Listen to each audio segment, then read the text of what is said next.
I will go ahead and get started. So, as Sonia mentioned, this is called Supporting Pumping Families Foundations for Success because there's all sorts of topics we can dive into, but unless you have the foundations down, that's not going to matter. So, I'm sure that many of those of you that are watching have varying levels of pumping education and support or background, but hopefully this will be helpful and you'll learn a few new things. So, as mentioned, my name is Katie Clark. I am a mom of three little boys with my fourth one on the way. He's due on November 10th. I am an international board certified lactation consultant. I specialize in helping moms find confidence in their breastfeeding journey, and I specialize in milk supply and pumping. These are topics that are near and dear to my heart. The more I work in lactation, the more I realize I am drawn to communities of women and moms that often get their shoulder or people's shoulders shrugged at them or just told, oh, we don't know how to help you, or you did a good job. I don't know what to do next. And I find that this is really heartbreaking to me. And as I've dived into these communities, I found there to be so much value. My approach combines science-backed strategies with step-by-step support and a lot of compassion. My goal is not just to make somebody breastfeed or make them pump or produce an X amount of milk or ounces of milk. I want them to feel heard and supported in their goals. I believe in being curious, asking questions, and always learning. I will never say that I am the world's biggest expert. I'm sure there are people out there that are more skilled and experienced in pumping, but it is something that I am very passionate about. And I always tell my clients if I don't have an answer for you, I will find out. I am a paid presenter for Momcozy, but I have no other disclosures. So I'm curious, what do you think? Does pumping count as breastfeeding? I feel like this is a very commonly hot topic on social media. You'll see people posting things that say pumping is breastfeeding, and then you'll see other people saying, no, it's not. And I'll admit, at one point in my life, I did say, well, I don't know that pumping really is breastfeeding. But over the years, I've realized that the semantics don't really count, and that if you are producing breast milk in any capacity, that is breastfeeding. But I would love to hear um, what your experience or what your thoughts are on that, and if you think that it is, if you consider it pumping a form of breastfeeding. So, how we talk about pumping truly shapes how parents feel about their journey.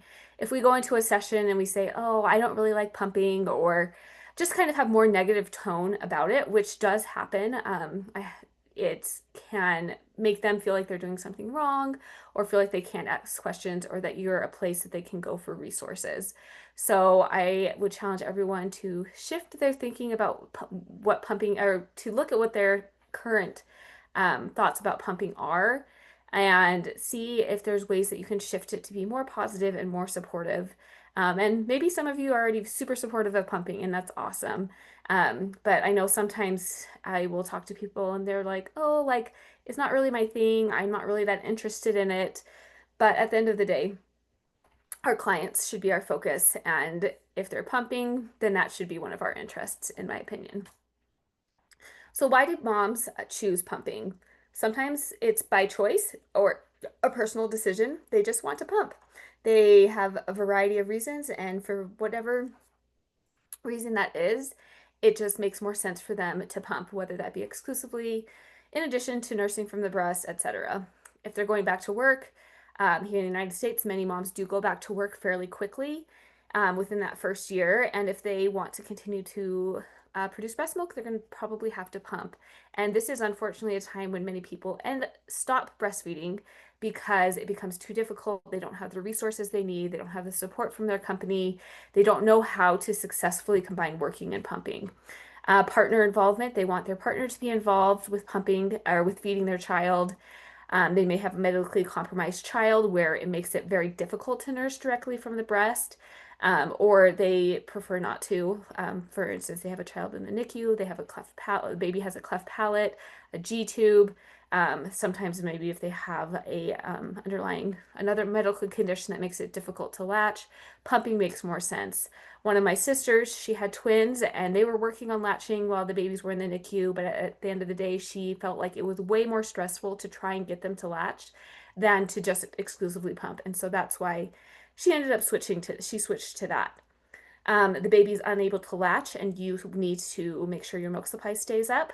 you want to increase your supply um, in some capacity, and it's not up to us to decide what is a good enough reason or to try and convince somebody not to pump if that is what they have decided. We can provide pros and cons and talk to them about different options, but it's really not our I don't believe it's our place to say, oh, maybe you shouldn't be pumping or have you tried nursing instead? Because a lot of times this is a very personal decision and a very emotional decision. I'm curious, how confident do you feel in supporting pumping families? You can type it in the chat if you'd like, if you're really confident, or if you feel like you don't know anything about pumping and you really have a lot to learn. I feel like I'm up here by the thumbs up green face. Um, but I'd love to hear where you guys are so I can adjust this to be geared toward what you are wanting to learn. So I'm going to go through a couple of different case studies. I would say that almost all of my clients pump, and I've had a lot of unique experiences. So the first case study, this was a mom I saw recently. She's actually a lactation consultant student. So she was advocating for herself quite a bit, but she was the fourth time mom. She just had her fourth baby. She had low supply with each child. And these children also had significant ties, which compounded that. She had precocious puberty as a child and was on puberty blockers for quite a long time, which she has IGT or insufficient glandular tissue, which may have resulted in more of that, um, which may have resulted in her having some issues with her supply and with her ability to produce breast milk. She knew that she had low supply though with her kids, and she knew that pumping right away was going to be important. So when she was in the hospital right after the baby was born, she requested a pumping kit, and she was met with responses like, "Your baby is the best pump," or "Practice makes perfect." And she told me, "I appreciated the pep talk, but that's not what I needed. I knew what I needed, and they were pretty resistant to get me that pump kit. And so I had a delayed start to pumping." And she has had lower supply this time than she has had with her previous children. And some of that can be linked back to that. She worked with her lactation consultant mentor, and she felt like that was not super helpful. She told her, "Well, I don't really know what to do with you. I don't know how to help you with pumping." She sized her with a size 24 flange and kind of sent her on her way. And that's why she reached out to me. And we've been working together to optimize pumping. We got her in a size 13 flange. We came up with some routines that made it easier for her to pump. And we've been doing blood work to help with her low supply. The second case study was a first-time mom, and I'm still working with her. She had a desire to exclusively pump from day one for various reasons. She was like, "That's just what's going to work for me. I don't want people to tell me, oh, you should try nursing. I just want to start pumping from the beginning." So I saw her at a prenatal consult.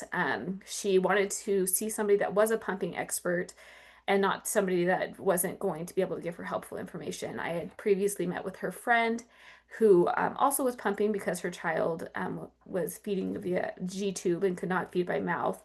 And she recommended her to me, and this friend actually came with her to her prenatal consult. And so during that consult, we were able to go over all her questions and come up with a plan and prepare her for the hospital. And in the end, she decided to ask not to see a hospital lactation consultant to prevent a negative experience. And she felt very empowered starting. And she has had a strong, confident start. She has not been without issue. She has some thyroid conditions that have resulted in some lower supply, but because we met together initially, she had a strong start to pumping and knew exactly where to go when things were not increasing as expected. But she also believes because of that initial support in the beginning, was making more milk than she would have otherwise. Case study number 3 was a second time mom. She had breastfed her first baby but needed domperidone, but didn't want to use it this time because it had negatively impacted her mental health. And you may see that there's a lot of correlation between pumping and lower supply. This is not always the case. Just with my specialties, I tend to see a lot of overlap.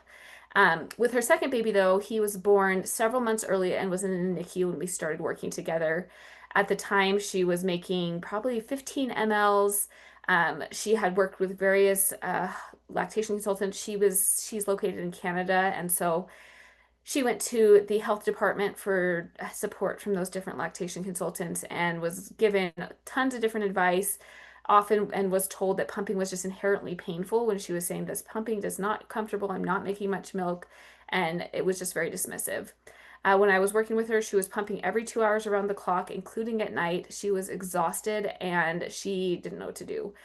She was also taking galactagogues that, as we went through them, they were contraindicated with diabetes, which she did have.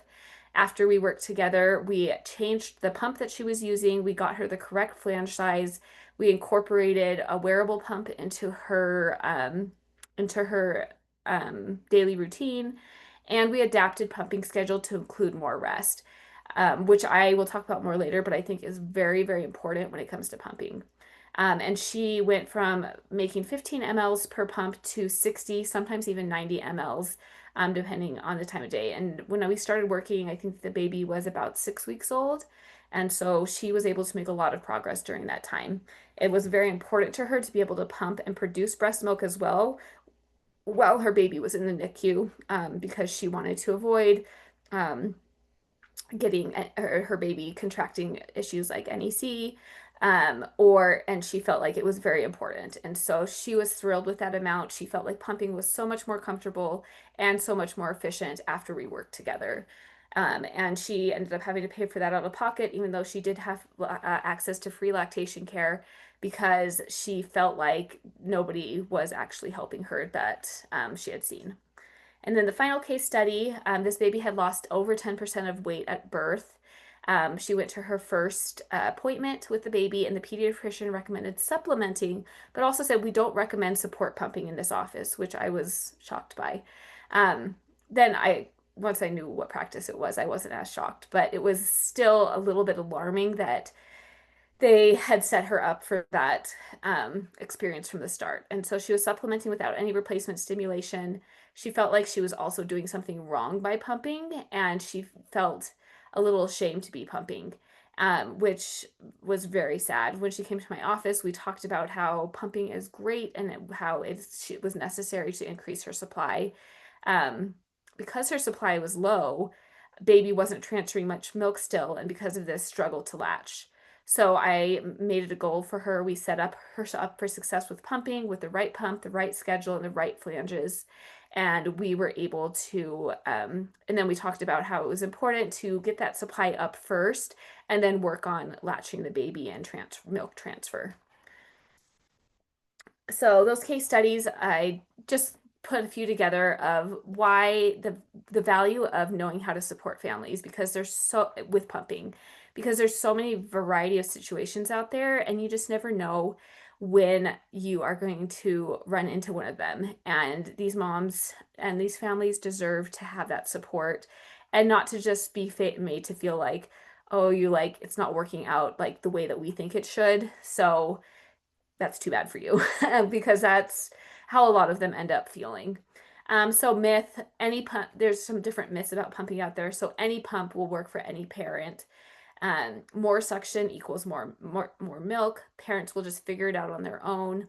Pumping isn't supposed to be enjoyable. Pumping is just for when real breastfeeding fails, and pumping should be avoided until 6 weeks. Um, Not every pump is going to work for every parent. There are so many different pumps out there. There's different pump types, and having the right pump for that mom and the right fit are really critical.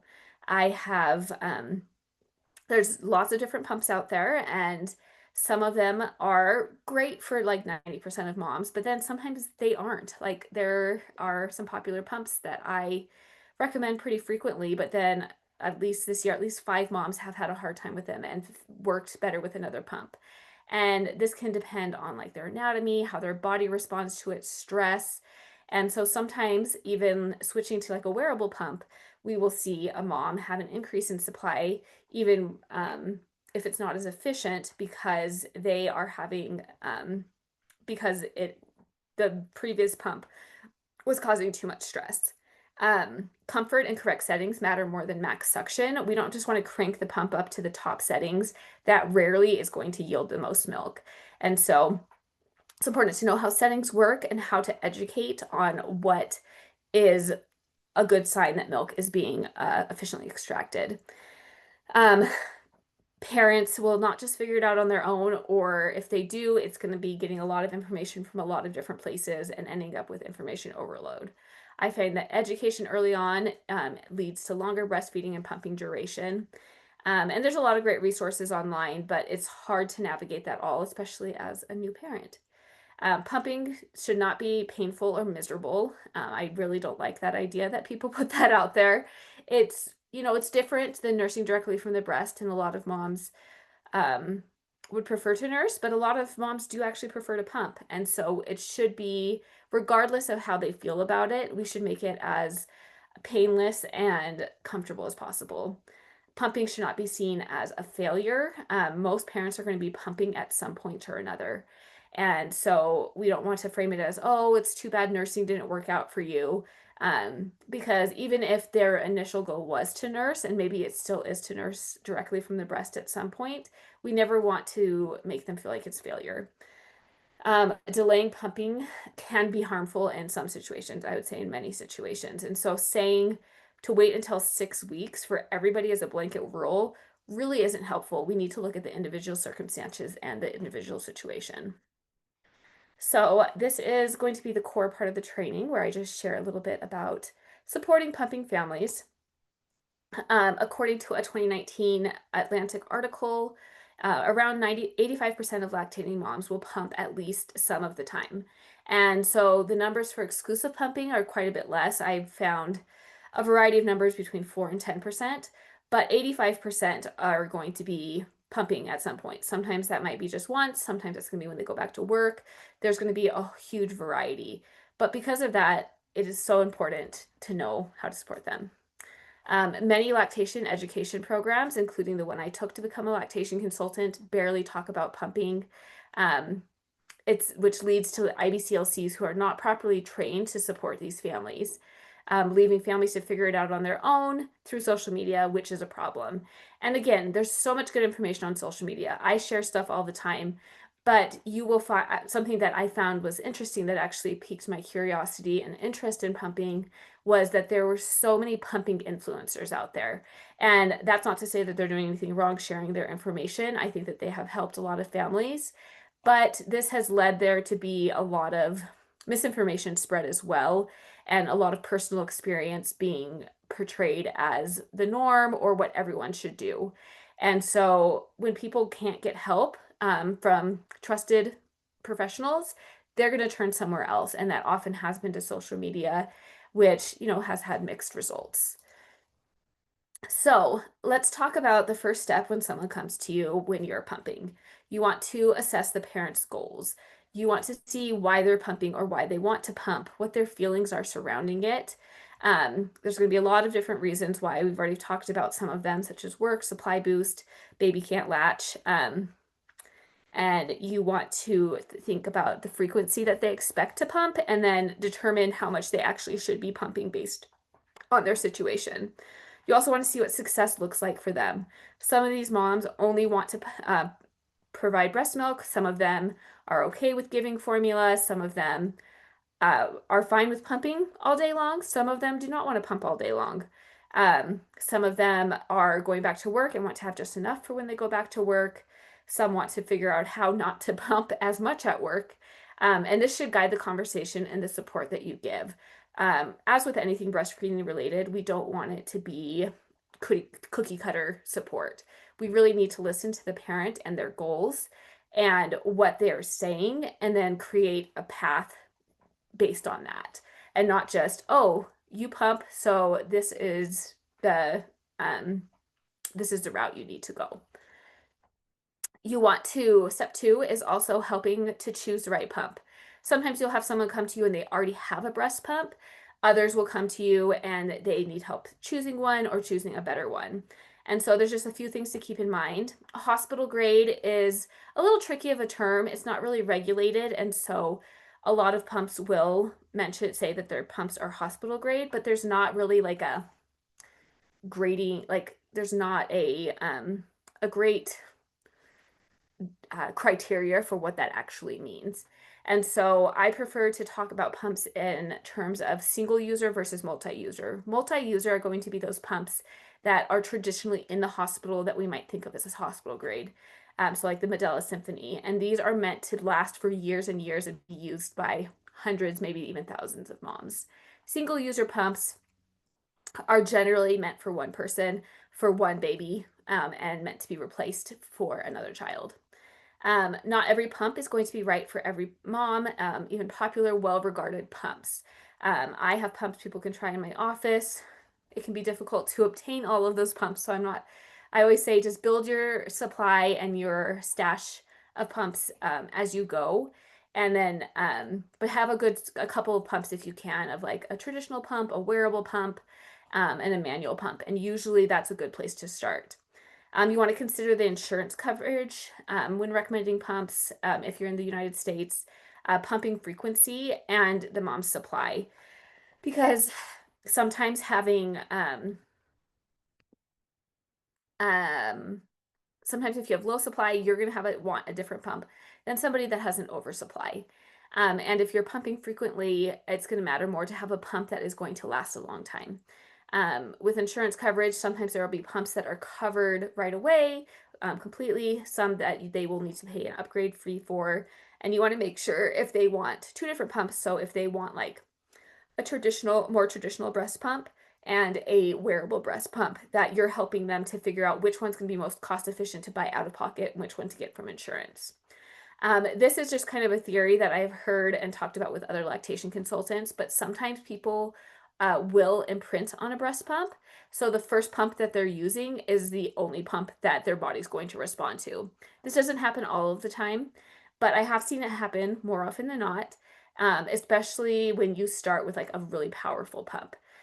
Like the Medela Symphony. And so if somebody is trying to switch to different pumps, sometimes you need to kind of gradually switch them over rather than switch them right away. So just going to go over the pump types. There's multi-user pumps. These are best for babies in the NICU, establishing milk supply, hospital use. These are going to be very expensive to buy most of the time. There are sometimes rental programs that you can go through. And so these are just some of those that are available. And I would say most moms don't need this type of pump. There's primary and traditional pumps. These are larger, built for regular use, and are reliable. They generally are built to be used for every pump session if you need them to be. They're great for building supply, regular pumping, moms with vulnerable supply. Obviously, the downside is that they tend to be bigger, they're not as portable, and they can feel a little bit like you're tied to the wall, even when they're rechargeable. Then there's more portable breast pumps. These are portable, rechargeable, powerful, yet provide more flexibility. They are much smaller. They're great for parents who need mobility and still want solid sucking patterns. They tend to work pretty well, but sometimes I do see them giving out more quickly than larger pumps. So you just have to be aware of that when you're recommending these. But sometimes I do see moms respond much better to these pumps than even like to a more traditional pump. Manual breast pumps, these are awesome. I think they're overlooked, but I think every single parent should have one. They're best for emergencies, so like when there's no power or if you're in the car, if you're on the go, you just need to pump a little bit. Controlling the flow, because sometimes I'll use these with moms that have oversupplies if we want to get a little bit of milk out without totally stimulating the breast, because you can control that flow a little bit more. Pumping on the go, and some moms do find these more effective. I have had at least 2 clients in the past few months who felt like they got way more quickly with their manual breast pumps. So definitely don't discount these.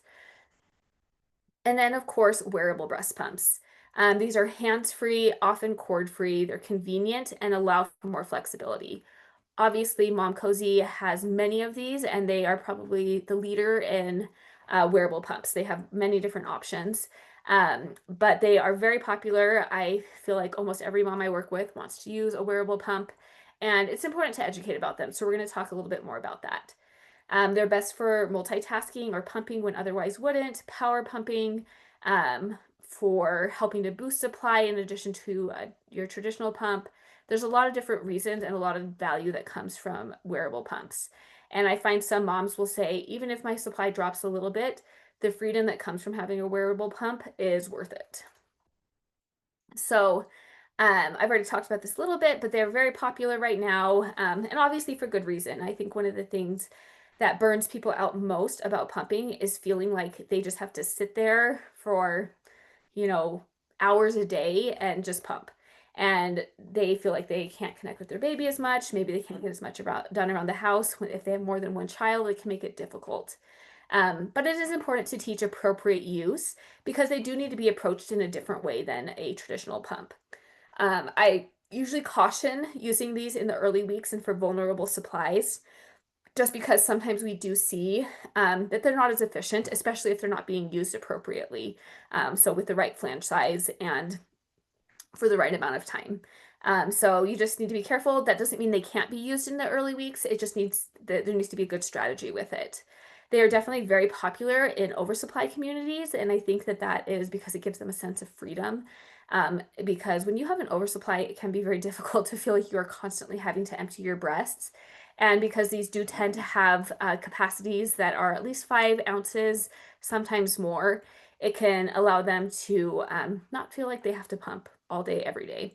But it's also important to remember that not all wearables are created equally. I think that there's a new wearable coming out every other day, it seems like, and a lot of them aren't great. So it's important to be aware of which ones are working better for families and moms. So best practices, generally I find you do need to pump for longer. Whenever I work with a mom that is using a wearable, I say add 10 minutes on to what you regularly are pumping for, at least in the beginning. And I find that that often will make up the difference for the amount of milk that they may not that they may lose. And so I did a survey on my Instagram page, and I found that that was the case for most of the moms. They said that they got the same amount of milk, but they just had to pump for longer. Inserts are important, but I will say it is best, in my opinion, to size with a traditional pump and then use those inserts in your regular pump. We'll talk a little bit more about sizing later, but it's more than just picking out an insert and hoping it fits and measuring your nipples. It's really important to find one that works the best with your body. Um, you want to use these strategically, generally, not always as a primary pump early on for most moms, but you can incorporate in a way that protects and builds supply. And when a mom first starts, excuse me, when a mom first starts using this, you want to monitor output.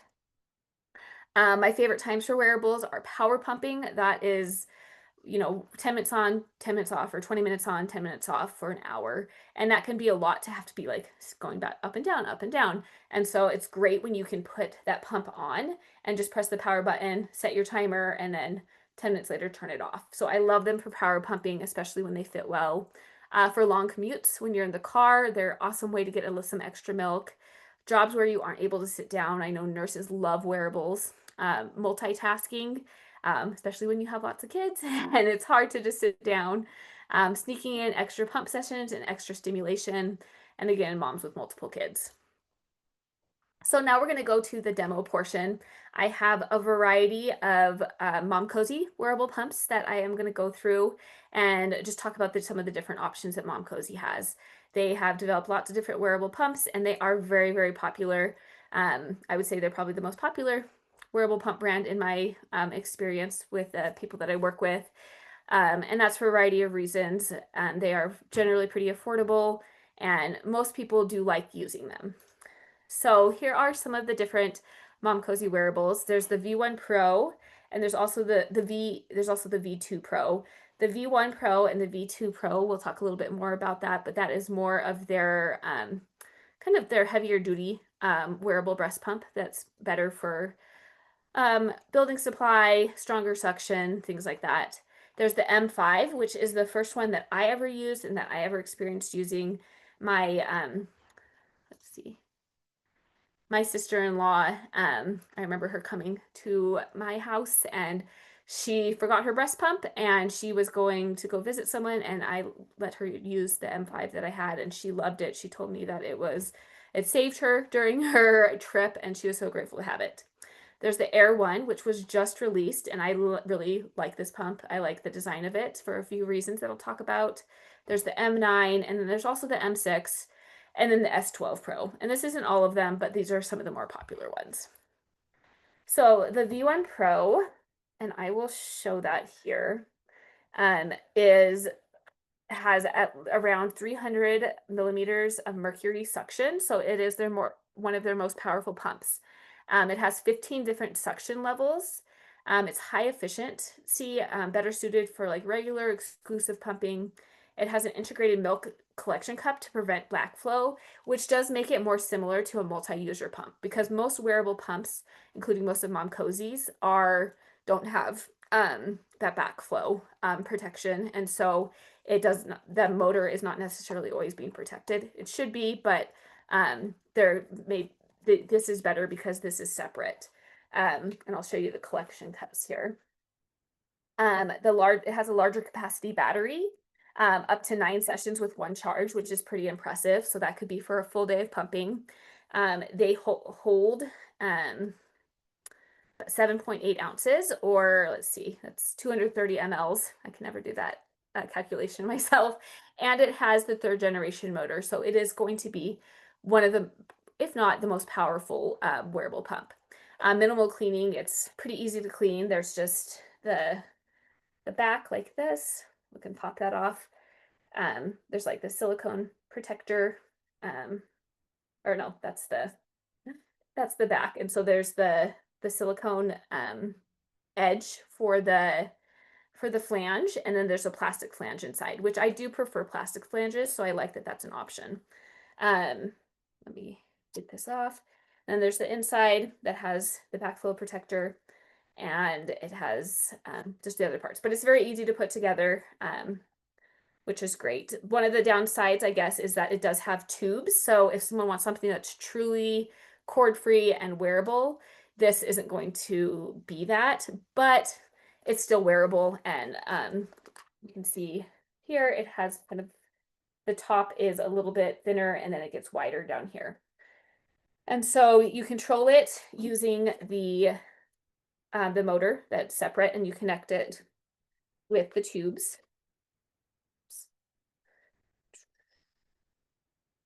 So it's very easy to put together. And you just turn it on. It is louder than some of the other wearable pumps. I would not say that this is like the quietest wearable pump, but again, that's because the motor is more powerful. But you can easily like turn it on and off, go up in settings, change the from either stimulation to expression to mixed mode, which mixed mode is available, I believe, on most, if not all, of the wearable pumps, which allows you to turn that off, which it kind of goes back. It's some longer and shorter pulls. So this is a great option for people that are wanting to increase their supply, or use it more reliably than than maybe some of the other wearable pumps. So definitely keep this one in mind. I feel like it's not advertised as much, but it's a great option. So then there's the M5, which, let me get that one out. This one is comfortable and reliable. It's very popular amongst the Momcozy users. It's one that I frequently recommend. It's affordable. Most of the Momcozy ones are. You'll find most of them are under about 200, and they often go on sale. There's 3 modes and adjustable suction levels. These hold 5 ounces. They have multiple colors, which might be important to some people. It does have the 1st-generation motor.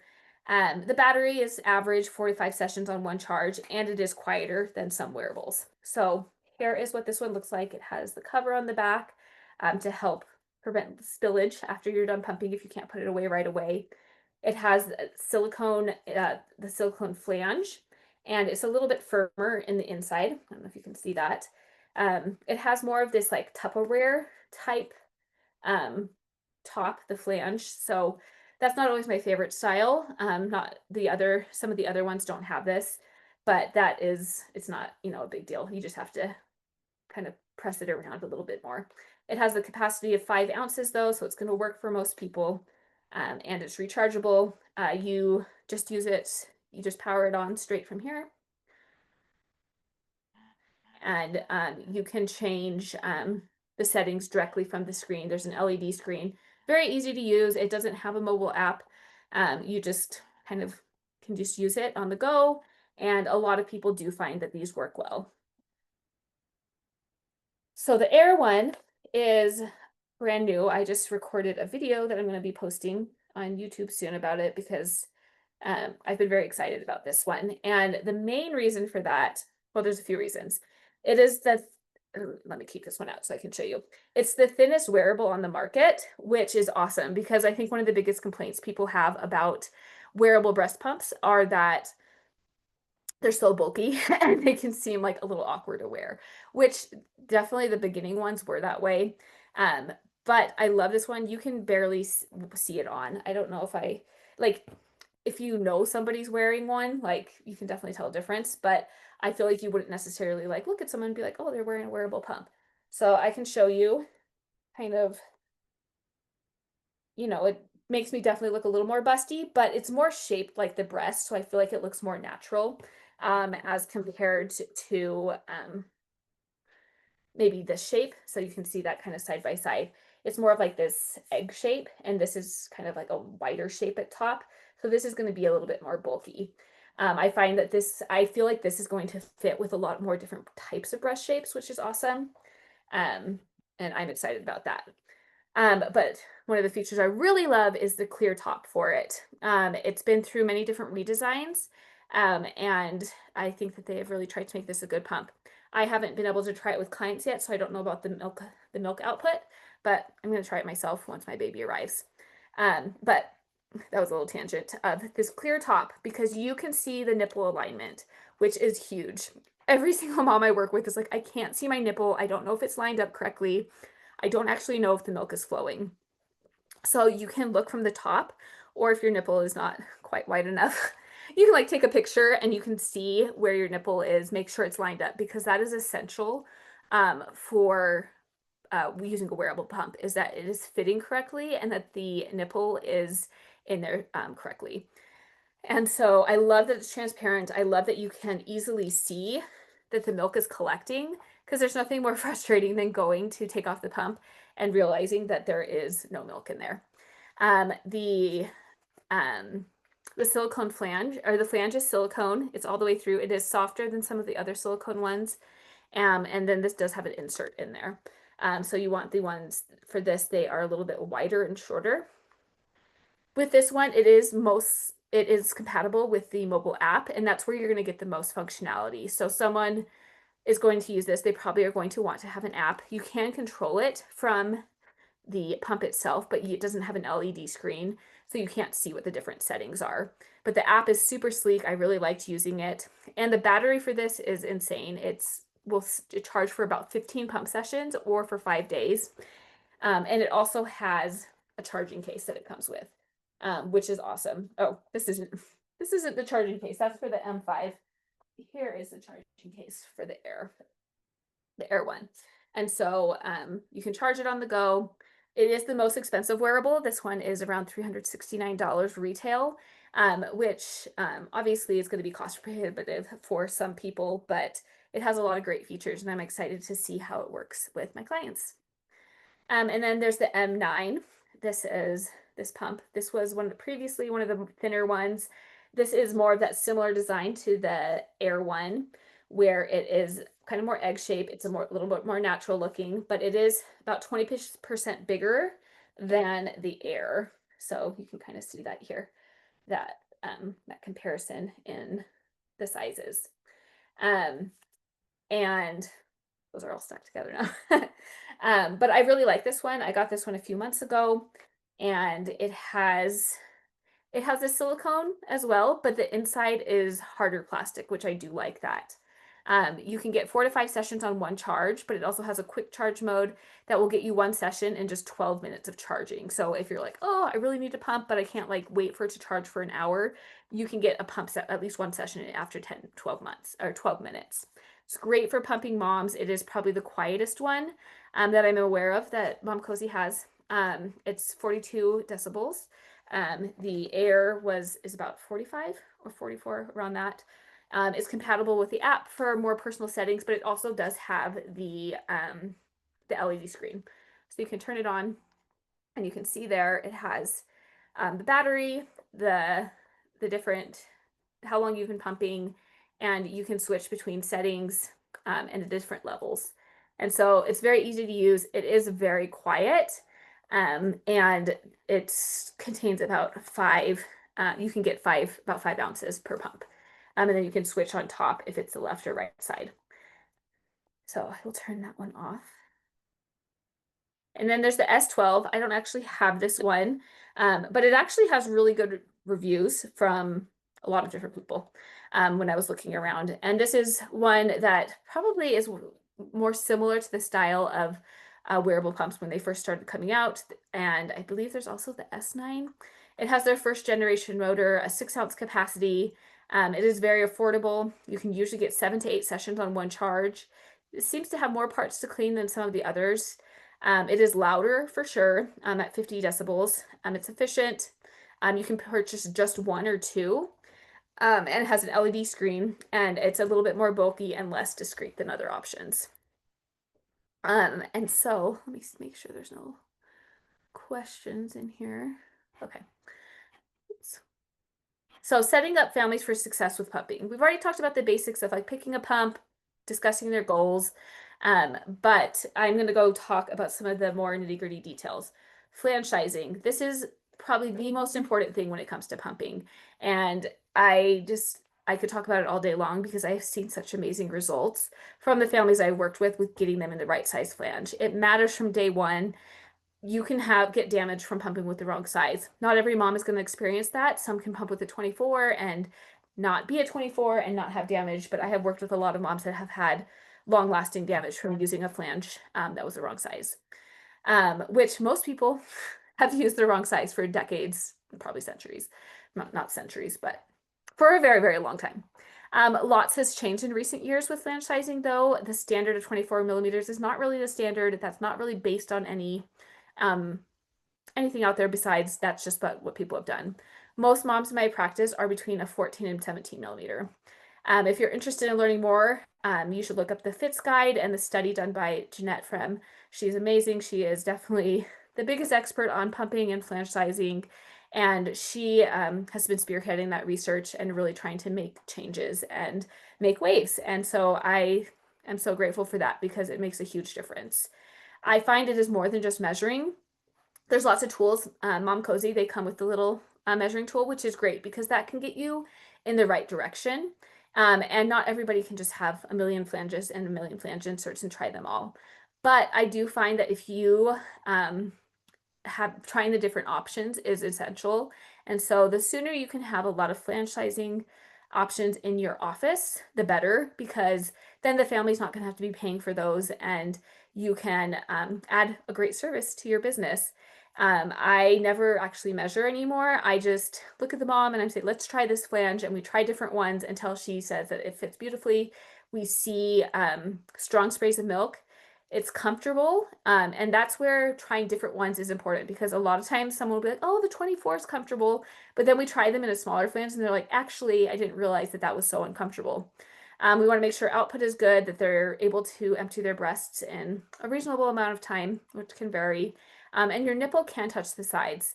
This is very much contrary to what people have believed in the past and what some people believe now, that the nipple can never touch the sides. But that's not true. If the nipple is going in and out smoothly, that's great. That's actually what we want. If it's stuck in there, that's not a good thing, or if there's a lot of blanching. But we really just want the nipple in there, so it's going to be touching the sides. And for wearables, as I already mentioned, I find that testing inserts in a traditional pump and then transferring those to the wearable work best. I find that inserts tend to be 1 to 2 millimeters larger than a more traditional plastic flange too. So you can't just say, oh, you're 15 in the plastic flange, so you're 15 in inserts.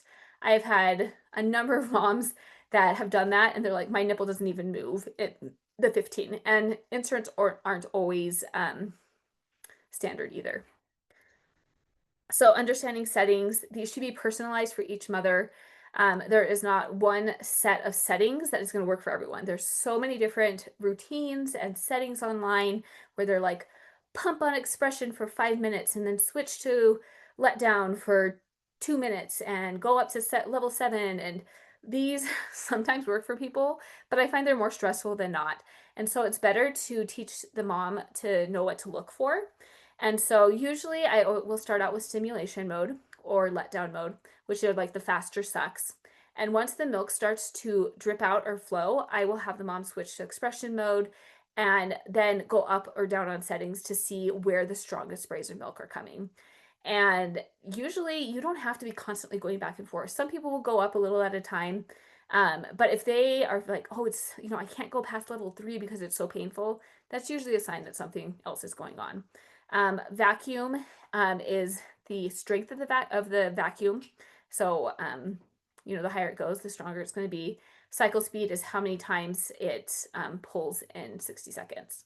So it's important to experiment, avoid cookie cutter settings. You need to actually watch what's happening and see what the output is, because it's really going to be different for everybody. Schedules and routines. This is going to depend on parental goals, what their supply is like, what they're wanting to produce, if they're nursing directly from the breast, if they're at work, how often, baby's eating, things like that. There's no one size fits all scenario. Again, you'll find all these cute routines and schedules online, but I usually am like, they're not that helpful. Someone pumping to get milk to go back to work will look vastly different than a mom who is pumping for a baby in the NICU. And exclusive pumping can look different than we expect too. A lot of times you start out pumping more frequently in the beginning, but a lot of exclusive pumpers are able to decrease the amount that they're pumping. When you are helping someone come up with a routine, I can't emphasize enough the importance of prioritizing rest and sleep. Pump burnout is a real thing, and sometimes moms feel like they have to pump every 2 hours around the clock. And sometimes that is part of the plan. I would never say around the clock. They definitely need a longer stretch at some point. But I have seen a lot of moms actually go to less pumping and increase their supply because they are more rested and they're not as burnt out. Generally, though, we want to start more frequently in the beginning when establishing supply, especially if it is exclusive pumping, or when they go back to work. I will usually tell moms start more frequently and then decrease as you need to. And again, sometimes less is more. Storage and handling of milk. I'm sure most people are pretty familiar with this, but the 4-4-12 rule, there's different things out there, but this is based on the CDC, where it can be at room temperature for 4 hours, freshly expressed milk. It can be in the freezer for 4 days, and in a freezer for up to 12 months for best use. After defrosted, you want to use it within 24 hours. If the baby has eaten from it, generally about 2 hours from the last time baby drank. If mixed with formula, it must be discarded after an hour. If someone is freezing a lot of milk, they should make sure that the milk is not impacted by lipase. Lipase is not harmful, but it can make the milk taste and smell really gross. And some babies will eat it just fine and others don't, but you want to figure that out earlier on. And so usually I'll say freeze some, test it in like a few days and see if it smells like soap, if it smells metallic-y, it tastes weird, things like that. And if that is the case, then you can do things early on, like scalding it or just making sure your baby's used to it. There's different hacks, like the fridge hack, which is where you just keep a pitcher in the fridge. Or no, that's the pitcher method. The fridge hack is where they put their parts in the fridge in between pumping, and they just wash them at the end of the day. I always say this is not CDC approved, but the thought is that it decreases the growth of bacteria. A lot of moms use this. Otherwise, you can recommend having multiple pump parts so they're not having to wash after every pump session. Then there's the pitcher method, which is where you have a pitcher in the fridge or a large jar, something like that, and you just pour all the milk in there throughout the day. And so you can do this a couple different ways. You can put the jar in there, pump, put that milk in the fridge, and then during the next session, pump again, put that bottle in the fridge, and then when that bottle is cooled to the same temperature, pour it into the pitcher. Some people don't do that. Some people are fine with just mixing it together. Again, that is up for debate on whether you should do that or not. But sometimes it's nice to have like one collection jar where you're just always pumping things in there. So having realistic expectations is important. Oversupply is not the goal. This is very prevalent though in the pumping community to say otherwise. You will see this on social media, and acting like oversupply is the ultimate goal. And it makes a lot of people feel like they're not making enough milk. And people that have oversupply should not be ashamed of those. Some people just naturally have them, and they can actually be very, very difficult to manage. Um, but we also don't want to be part of that noise and saying, oh, you need to pump as much milk as you humanly can. So teaching what realistic expectations are and what average output is important, which is 1 to 1.5 ounces per hour in place of a feeding session, like if you're pumping in place of a feeding session, or 1/4 to 2 ounces in addition to pumping. The goal is honestly, though, to optimize the amount of milk mom can comfortably make. And that's going to be different for everyone. If a mom can only make 5 ounces, we want to optimize that as much as possible and make her feel like she is making the most milk that she can.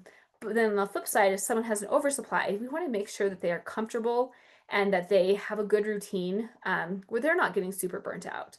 And it can take time to figure out the best pumping routine. Some pumping essentials, obviously a breast pump, correctly fitted flanges, pumping spray. Some need it, some don't. I have seen it make a huge difference for some moms and not at all for others. But I generally do like it. Multiple parts are helpful. Tubing, backflow protectors, duck bills. Though it's important to teach when to swap these out. Generally for tubing, you don't need to swap it out unless there's like condensation or obviously mold. If anything has mold, definitely throw it out.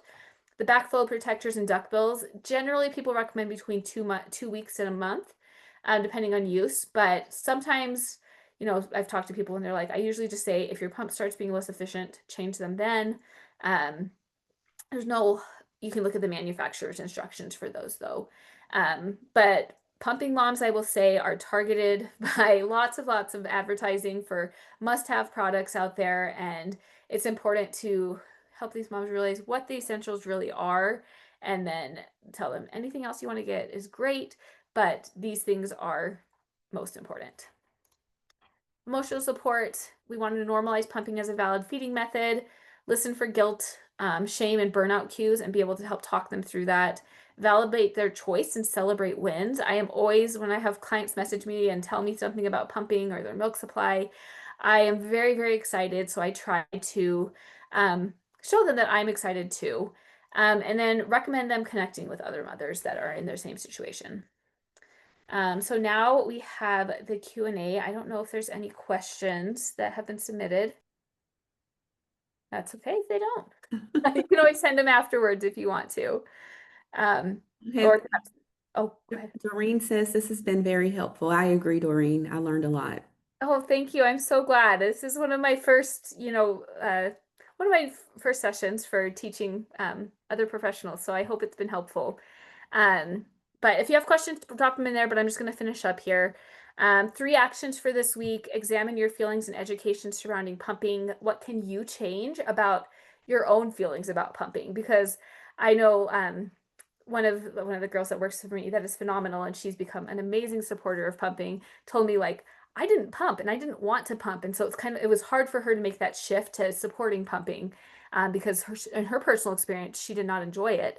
And it wasn't part of her journey. And so sometimes we have to separate some of those feelings that we might have about pumping.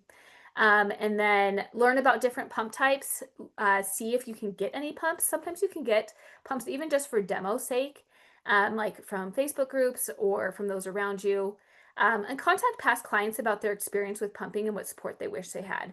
This has been the most valuable thing for me. I ask on Instagram frequently about people's experiences with pumping, things that they wish they had been told or that were really not helpful for their journey. And that has really shaped how I approach pumping as well. So next, be sure to register for our next session, which will be in October. I don't know the date yet, but it's going to be about troubleshooting pumping problems, step-by-step solutions. I would love for you to submit cases or questions beforehand for feedback because I would love to make it a little bit more interactive.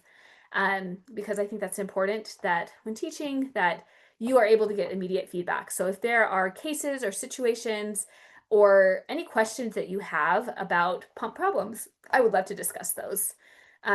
So thank you for attending. Feel free to contact me at any time. That's my email. You can contact me on Instagram as well. And then please check your post-webinar email from Momcozy to share any feedbacks or thoughts on this presentation. And that is all I have. And Mary said, I really like the idea of asking To not see the hospital LC as a means to advocate for exclusive pumping if pushing breastfeeding is the norm. Yeah, I love that. I think that that's Agreed. really, that was something that really helped this mom in particular that I worked with because her friend that had referred her to me, she had been to the same hospital and her baby was not nursing because he had a heart condition, was on a G tube, and um, she felt like they did not support her and that she was like, you don't want to have that same experience. Oh, thank you, Shelley. I appreciate it. I'm so grateful for everyone that was here, and hopefully we can Yes. continue to have these and have more people. So share with your friends. Yes, please.